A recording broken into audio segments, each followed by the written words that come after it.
जैसा कि हम सभी लोग बहुत अच्छे से जानते हैं कि शिव जी का विवाह पार्वती जी से हुआ और ब्रह्मा जी का विवाह सरस्वती जी से हुआ और हमारे विष्णु जी का विवाह धन की देवी लक्ष्मी जी से हुआ। क्या आपको पता है कि इन तीनों देवों का विवाह इन तीनों देवियों से ही क्यों हुआ?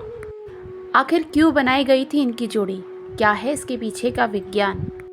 चलिए बताते हैं आपको, तब तक आप इस वीडियो को लाइक कर लीजिए। देखिए, ब्रह्मा जी रचना के लिए जाने जाते हैं, चाहे वो ब्रह्मांड की रचना हो या किसी पेड़ की रचना हो।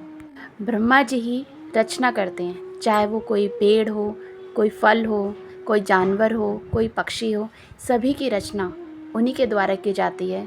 इन सभी का जन्म एक बीज से और अंडों से ही होता है।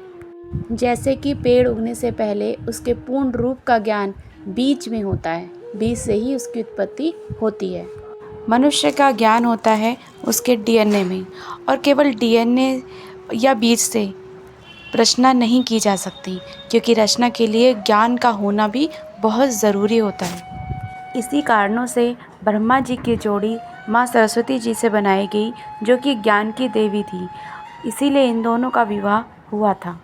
इसी प्रकार विष्णु जी भी सभी रचनाओं को जीवित रखते हैं, और जीवित रहने के लिए हमें चाहिए धन और भोजन। इसी कारण से विष्णु जी की जोड़ी माँ लक्ष्मी जी के साथ बनाई गई, क्योंकि वो धन संपदा की देवी है और रचना में इस धन संपदा की होना बहुत ज़रूरी होता है। और इसी प्रकार से जब किसी चीज़ का समय पूरा हो जाता है तो शिव जी उसका विनाश करते हैं, और विनाश करने के लिए शक्ति की आवश्यकता होती है। इसी कारण से शिव जी का विवाह माँ शक्ति यानी पार्वती जी से हुआ था।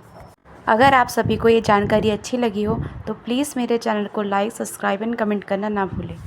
अब मिलते हैं नेक्स्ट वीडियो।